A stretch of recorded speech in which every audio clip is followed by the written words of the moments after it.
Assalamualaikum warahmatullahi wabarakatuh. Bismillahirrahmanirrahim. Alhamdulillahirabbil alamin wa bihi nasta'inu ala umuri dunya waddin. Wassalatu wassalamu ala asrofil anbiya'i wal mursalin. Perkenalkan, nama saya Heru Sofyan dengan NIM 21012607 dari kelas KPI A2, Program Studi Komunikasi dan Penyiaran Islam, Fakultas Dakwah dan Komunikasi UIN Wali Songo Semarang. Di video kali ini saya akan membahas tentang materi pendidikan Pancasila dan Kewarganegaraan guna untuk memenuhi tugas ulangan tengah semester mata kuliah Pendidikan Pancasila dan Kewarganegaraan. Untuk itu langsung saja kita bahas materinya di video kali ini. Yuk!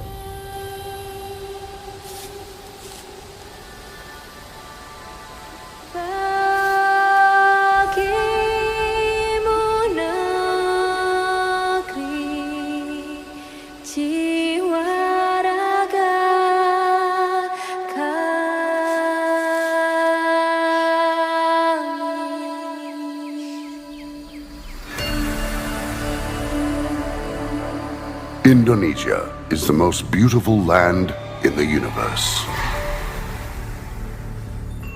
The land where we were born, the nation where we grew up. So many colors that live together in peace. With a million timeless treasures, with an abundance of natural wealth. Indonesia is not just wonderful. Indonesia is a wonderland. Kota baru gunungnya Bamega, Bamega unggah manapur di Salangkarang, unggah manapur di Salangkarang. Oke, di video pembelajaran Pendidikan Pancasila dan Kewarganegaraan kita akan membahas beberapa materi. Langsung saja. Di materi pertama kita mengenal urgensi pendidikan Pancasila dan Kewarganegaraan.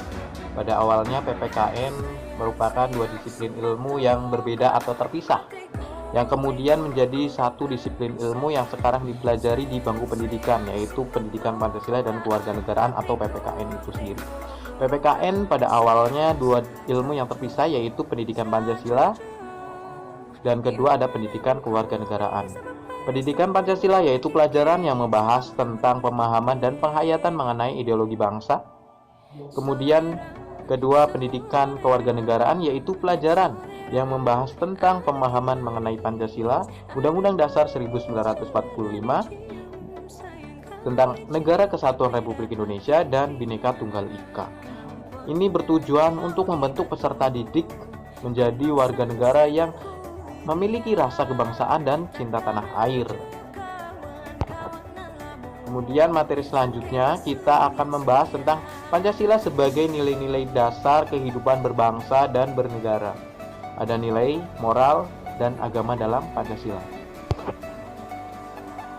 Nilai moral dan agama. Pengertian moral. Pengertian moral menurut Suseno 1998, moral adalah ukuran baik buruknya seseorang, baik sebagai pribadi maupun sebagai warga masyarakat dan warga negara.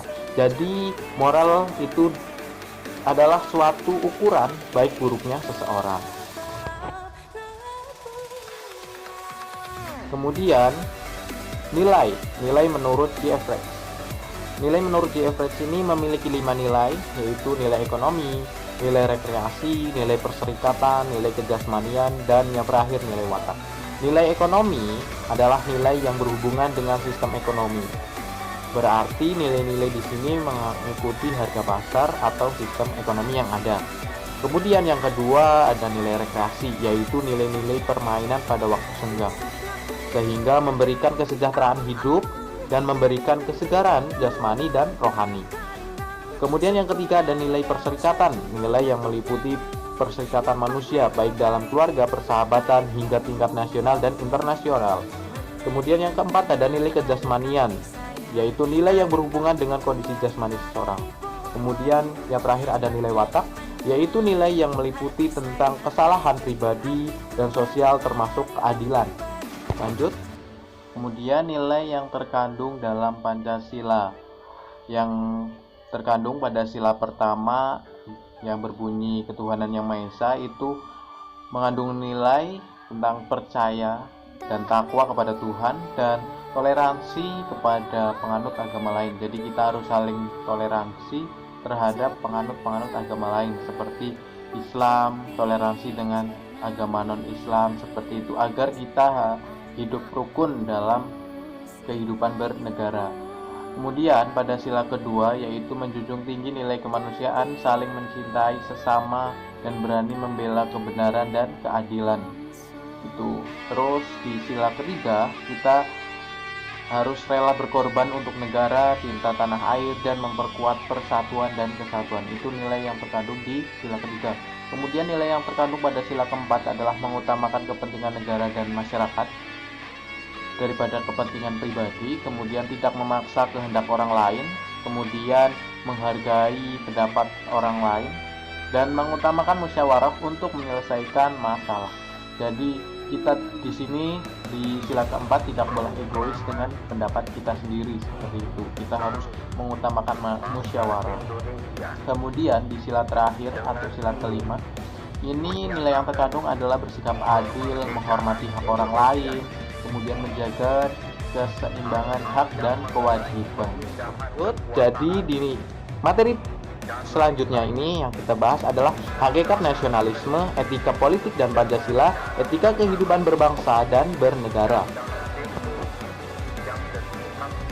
Oke, yang pertama adalah hakikat nasionalisme, pengertian nasionalisme dan wujud sikap nasionalisme. Pengertian nasionalisme sendiri menurut Dimyani Hartono, nasionalisme adalah rasa cinta terhadap negara dan tidak dapat dilepaskan dari rasa patriotisme. Menurut I.R. Soekarno sendiri, nasionalisme adalah pilar kekuatan bangsa.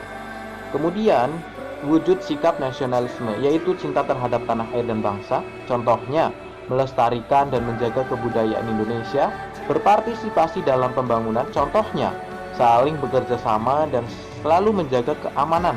Kemudian, menegakkan hukum dan menjunjung tinggi keadilan sosial. Kemudian ada etika politik dan Pancasila. Dalam Kamus Besar Bahasa Indonesia, etika diartikan sebagai ilmu tentang apa yang baik dan apa yang buruk dan tentang hak dan kewajiban moral. Ini diliput dari Pusat Bahasa dari 2002. Kemudian, tugas etika politik bersikap subsidiar. Dalam hal ini membantu agar pembahasan masalah ideologi dijalankan secara objektif melalui argumen-argumen yang dapat dipahami oleh semua orang yang mengerti masalah. Kemudian fungsi etika politik. Fungsi etika politik terbatas pada penyediaan pemikiran-pemikiran teoritis untuk mempertanyakan dan memperjelaskan legitimasi politik secara bertanggung jawab, rasionalis, objektif, dan argumentatif. Itu etika politik dan Pancasila. Selanjutnya ada etika kehidupan berbangsa dan bernegara. Tujuan etika kehidupan berbangsa, bernegara, dan bermasyarakat yang pertama, memberikan landasan etika moral bagi seluruh komponen bangsa dalam menjalankan kehidupan kebangsaan dan berbagai aspek. Kedua, adalah menentukan pokok-pokok etika kehidupan berbangsa, bernegara, dan bermasyarakat. Kemudian yang ketiga, menjadi kerangka acuan dalam mengevaluasi pelaksanaan nilai-nilai etika dan moral dalam kehidupan berbangsa, bernegara, dan bermasyarakat. Di materi selanjutnya kita akan membahas tentang Pancasila sebagai ideologi bangsa Indonesia.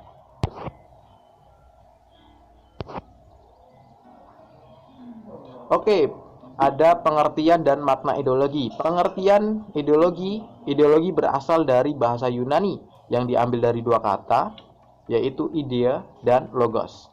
Idea berarti ide, gagasan, buah pikir, atau konsep, sedangkan logos berarti hasil pemikiran. Jadi berdasarkan bahasa, ideologi adalah ilmu yang mencakup ilmu kajian asal mula juga hakikat buah pikir atau gagasan. Kemudian makna ideologi. Makna ideologi adalah sebagai keseluruhan pandangan, cita-cita, keyakinan, dan nilai bangsa yang secara normatif perlu diwujudkan dalam kehidupan bermasyarakat, berbangsa, dan bernegara. Selanjutnya ada karakteristik ideologi. Dalam karakteristik ideologi ada 5 karakteristik. Yang pertama adalah memiliki derajat tertinggi sebagai nilai hidup kebangsaan dan kenegaraan. Kemudian yang kedua ada mengandung tujuan bersama suatu bangsa yang ingin dicapai. Jadi dalam karakteristik kedua ini memiliki tujuan yang sama, tujuan kebersamaan untuk mencapai suatu keinginan yang sama di suatu negara, seperti itu. Kemudian di karakteristik ketiga bersifat mempersatukan suatu bangsa. Nah, ideologi ini bersifat untuk mempersatukan itu, bukan untuk memecah itu. Kemudian di karakteristik keempat adalah mewujudkan asas kerohanian dan pandangan hidup yang dipelihara dan diamalkan. Kemudian yang terakhir adalah ideologi diturunkan dan dilestarikan ke generasi berikutnya. Jadi ideologi ini tidak hanya putus pada generasi itu saja pada waktu ideologi itu dicetuskan, namun ini diturunkan ke generasi selanjutnya, seperti itu. Kemudian fungsi ideologi sebagai struktur kognitif. Fungsi ideologi sebagai struktur kognitif. Fungsi ideologi sebagai unsur kognitif adalah segala pengetahuan dan pandangan yang merupakan landasan untuk memahami segala kejadian dan terjadi di sekitarnya. Kemudian ada fungsi ideologi sebagai orientasi dasar. Ini ada beberapa fungsi, ada 4 fungsi di dalamnya. Yang pertama adalah fungsi ideologi sebagai norma yang menjadi pedoman. Fungsi ini negara yang memiliki ideologi sangat berpegang teguh pada norma-norma yang menjadi pedoman dalam berbangsa dan bernegara. Kemudian yang kedua ada fungsi ideologi sebagai jalan menentukan identitas diri. Ideologi dapat menentukan identitas diri suatu bangsa, yakni jati diri yang berbeda dengan negara lainnya. Kemudian yang ketiga ada fungsi ideologi sebagai kekuatan untuk mencapai tujuan. Fungsi ideologi selanjutnya adalah untuk mendorong dan menyemangati seseorang untuk mencapai suatu tujuan. Jadi fungsi ketiga ini adalah suatu kekuatan untuk mencapai tujuan itu, apa yang dituju dalam ideologi. Kemudian yang terakhir atau keempat, fungsi ideologi sebagai sumber edukasi masyarakat. Fungsi ideologi yang terakhir ini adalah sebagai sumber pendidikan bagi masyarakat untuk dipahami, untuk menghayati, serta mempolakan tingkah lakunya sesuai dengan orientasi dan norma-norma yang terkandung di dalamnya. Kemudian selanjutnya kita akan membahas Islam dan Pancasila. Ini sangat menarik dalam materinya, yaitu kita akan membahas hubungan antara Islam dan Pancasila. Langsung saja kita ke materinya. Peran Pancasila dalam membangun negara yang demokratis. Pengertian demokrasi apa sih? Nah, menurut Abraham Lincoln, demokrasi adalah sistem pemerintahan yang diselenggarakan dari masyarakat, oleh masyarakat, dan untuk masyarakat. Sedangkan demokratis adalah cara pikir, bersikap, dan bertindak yang menilai sama hak dan kewajiban dirinya dan orang lain. Peran Pancasila dalam membangun negara yang demokratis diharapkan mampu berjalan sesuai dengan nilai-nilai dan tujuan dari setiap sila Pancasila. Lalu nilai-nilai Pancasila yang membangun negara demokratis.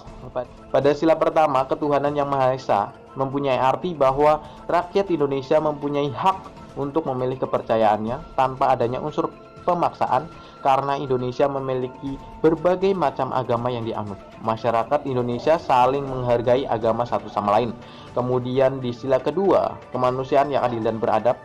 Ini mempunyai arti bahwa manusia sangat menjunjung tinggi harkat dan martabat setiap makhluk yang beradab.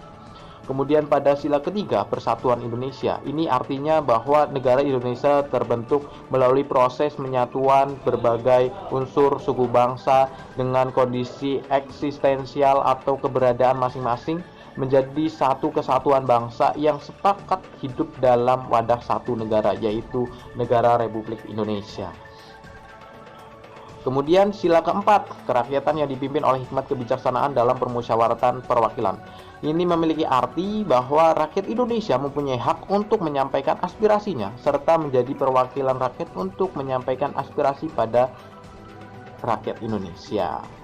Kemudian di sila terakhir atau sila kelima, yaitu keadilan sosial bagi seluruh rakyat Indonesia.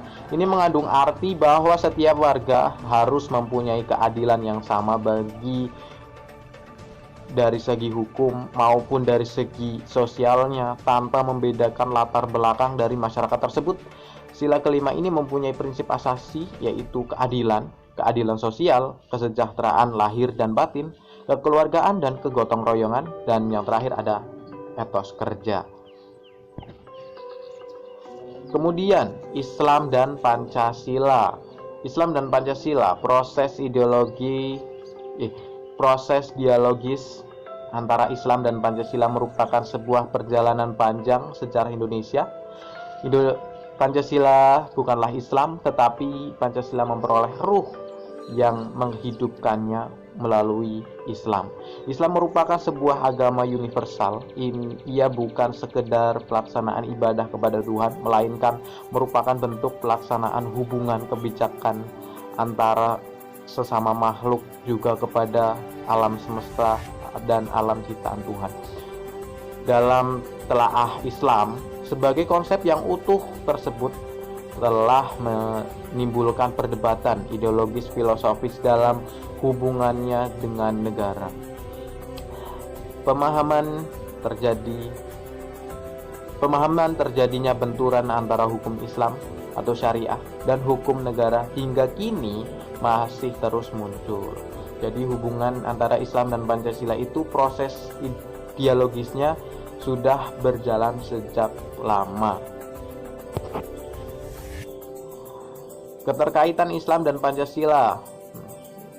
Pada sila pertama yang berbunyi ketuhanan yang Maha Esa, sila ini merupakan sila pertama dalam urutan sila Pancasila. Perdebatan sila Pancasila yang memuat nilai ketuhanan ini menjadi kemuka ketika muncul pertanyaan berdasarkan siapakah yang dimaksud dengan ketuhanan yang Maha Esa.